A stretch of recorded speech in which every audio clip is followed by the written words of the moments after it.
All these things are beyond. See, human beings are the most amazing creature. We're not a terrestrial creature. We're a hyperdimensional creature. We actually have 9 bodies, and I'll explain. Of course, this is something that some of the quote 8 great avatars. So the 9 bodies are our 5th dimensional body, which is our, if you want to call it our body of chaos. It's the one that exists in this physical level. I call our worm, our physical presence, our pod for interfacing with, the world. And then there's a body for each level of what I call the spiritual realm. So there's 7 dimensions there. So you have 7 spirit bodies. And then the highest dimension is called the eternal now. So you have an eternal body. And not everyone has achieved that. And so in other words, when people say they have an eternal soul, it's not true. They're trying to rise to that level where they have an eternal body. The only way to achieve that is when your spirit bodies fuse with the Creator's will, and you create that body. You literally get resurrected and you become a spirit person. So there's literally simultaneous existence on these different planes. You exist in the physical plane, which is mentioned our 5 dimensions, the pentagram, the 5 lower dimensions of chaos, which include, up, down, left, right, then space-time, and then warp space-time. And the best description of space-time is actually the magnetic flux field of a magnet. If you take a flux field of a magnet, when you take the 2 magnets, the space actually collapses between the 2 magnets as you bring it together, and it's closer than the physical distance you moved it. And the mass of the magnets increases. So gravity is nonlinear space mass conversion, and magnetism is linear space mass. So it's very simple, but this explains it. Now, that's why the mass of a galaxy, there's always a percentage that's always the same in all galaxies. That's the black hole of the galaxy. And as matter enters it, it emerges in the stars and in the planets. So the planets aren't created out of nothing. They're created because there's an energy vortex, a spinning spiral of flux lines that accrete or pull together mass to make planets and like Jupiter and Earth, etc. In other words, it's the energy fields that literally create and accrete the matter into a planet and a star into a star. It doesn't just happen. The energy vortices actually accrete the matter and create it, and the white holes have matter mass that reemerges from the center of the galaxy that accretes and forms the stars. Mankind is just in what's called a zero-order civilization. We're like in a crib. We're in the uterus. There's near 7 billion souls in this now at this point in space-time, and we are trying to, as a corporate civilization, there is an overseeing body of civilizations, and the best way to describe them, they exist in a higher plane called spirit or hyperdimensional planes. Now, that is beyond what we call space-time, and as we know, if you want to travel between this star system and another, you have to travel in physical space-time, which is the 4th dimension, right? In advanced flight travels at what we call warp speed, where they actually warp space-time, so you travel faster than the speed of light. So you fold space-time and you jump across the galaxy. So instead of 100,000 years, you jump across the galaxy in a matter of an hour, let's say. Now, this council is called the Council of the Eschaton. Okay? That's the best way to describe it in our words. Which eschaton means the end of space-time. In other words, beyond the dimensions that we call space-time of past, present, and future. All right? So the spirit dimensions, or which is where our higher bodies, our mind exists, our soul, if you want to call it. It doesn't exist in the physical dimension, which is all of the psychic phenomena and everything are actually just describing something that always has been. Not only for us, but for all other creatures. They all have, in a sense, a higher dimensional existence. That's why the natives knew there was a spirit behind the fish and the dogs and the trees and whatever. They had a higher dimensional existence. It wasn't just us. Yes. We're the higher form of the, quote, sentient beings, so we're like the gardeners of the garden, right? Yes. Yep. Totally. And there's a collective called the Council of the Eschaton, and many of them are human or humanoid, but a lot of them are not. They're all the way from plasma beings to all kinds of creatures. They're beyond the imagination or Star Trek or anything, and I've been there face to face, okay? So I know things that I've never explained to anybody. I'm going to explain some of them now. I've been to the council, before the council, 3 times. And I'm supposed to go there again soon. And our Earth is hanging in balance. And the future is not solid, as I said before. The operations of a person who's called to speak and brought to this space-time or brought back here is to give a guidance to the corporate you want to call it, the intentions of the public that create reality, which is why all the lettered agencies and all of the governments and all the religions and all the educators are all just ad men. They're all just like, like the miniseries on TV, Mad Men. They're Madison Avenue men. They're marketing because they know the marketing creates a psychic imprintation on the public's consciousness, and the public's consciousness literally manifests reality. So in other words, the engine of reality generated is us, and we're being perturbed by both positive and negative forces that determine which pathway or timeline we're going to follow. So when you have a great teacher like Yeshua HaMashiach, who is the Son, or a higher being, the Father in the flesh, it's the best way to explain it to people, because most people have a very rudimentary understanding of who he was.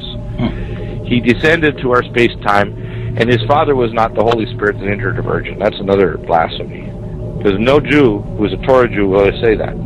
He is the father, his physical, fleshly father was a Jewish man, and his mother was a Jewish woman, period. But his spirit was a great spirit. If you want to call it, like the natives would say, what they call Glooskap. He was the I am who am. He is the initial I am. He had the full knowledge of the creation in his being. Yep. So in other words, he already had, at the moment, the best way to describe, the moment he was a physical person on the earth, he had all 9 bodies. He had the internal spirit body of the Eternal One. Coexistent in eternity, which is no past, present, or future, at the same time he was a physical person on earth. Yep. Now there are people who acquire their 9th body, their eternal body. And when they acquire that 9th body, they're still physical on earth. They're called of the order of Melchizedek. Okay. Right? Now you'll hear references to it in the Old Bible. And there's other terms, different terms used in different cultures, but that's what they are. And over the span of human history, there's 24 Melchizedek, which are basically those who understand the nature of reality, the nature of the universe, and are here as teachers to teach, so that when the consciousness is changed, the public will choose a timeline. Civilization won't become an abortuary, it'll become a delivery room. You are a light being becoming aware of the supreme nature of what you are, and the fact that you have absolute ability to create yourself. So like, for example, when we talk about the Bible, God didn't create evil. God didn't create Lucifer, the light being that became Satan. He created the potential for ultimate infinite creativity in every being, so that we can become whatever we decide to be, both personally and collectively. In other words, we are co-creators of our own universe. He's created us literally to become his children, to become a creator of the universe, to manifest his will. And we Shema, when you hear in the voice, we call the phonons, the vibration of the spirit, the light, the energy, the beingness, and the higher dimensional vibrational planes.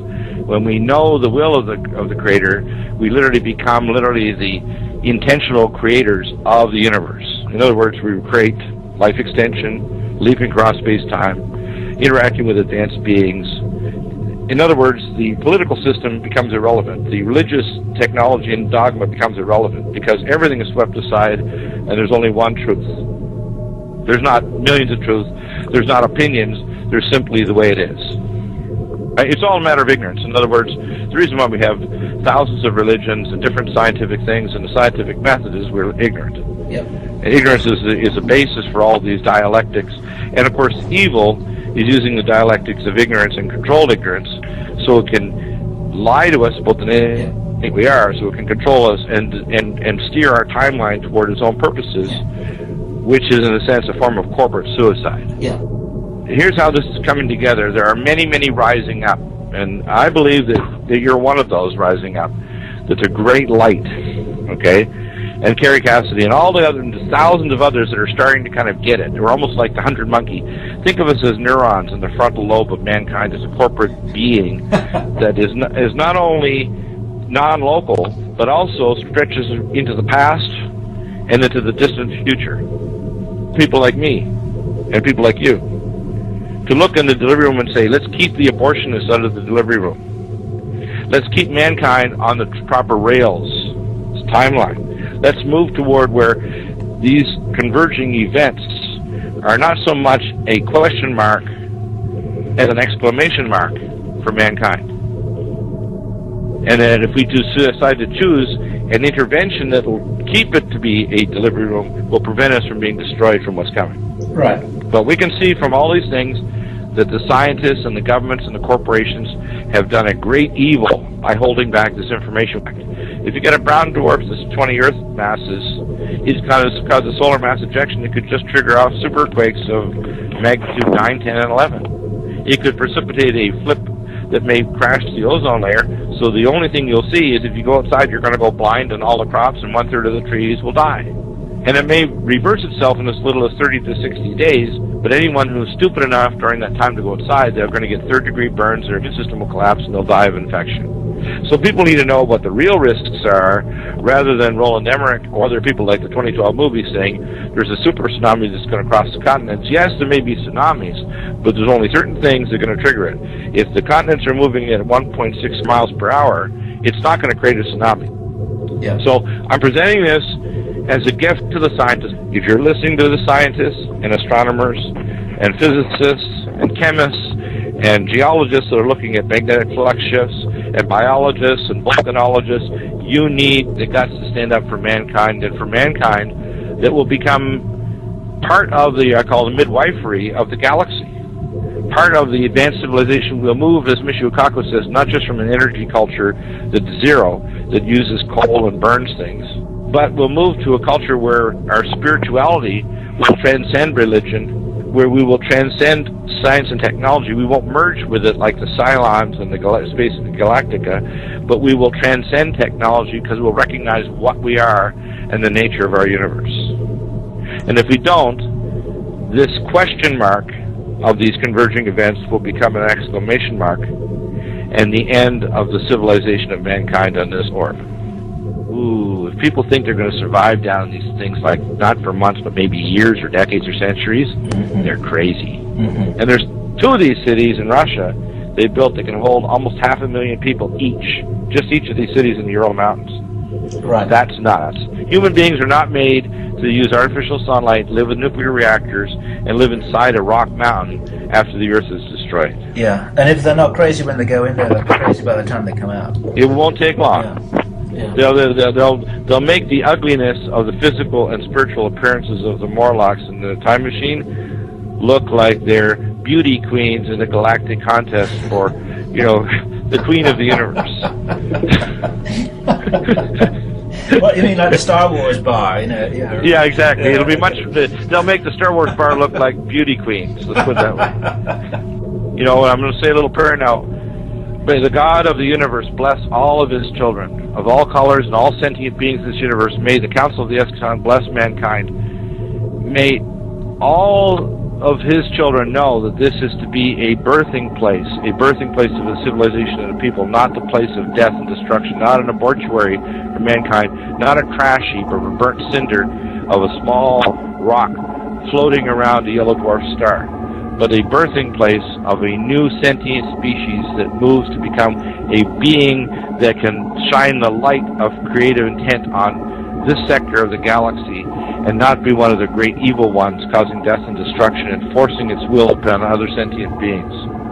And may mankind rise to the occasion and not be destroyed in this time, and may religion be not an excuse for the killing or the dismembering or the poverty that they want to create, or the economic chaos, or the crushing of the power of intention to create what we all should be, of all skin colors, of all nations, of all peoples. And may religion be swept away by the revelation of what we are, and that our survival and our transcendence is dependent on that, not on technology, not on geopolitics, not on the galactic horde that saves us in spaceships, but on our transformation is the only thing that will allow us to survive.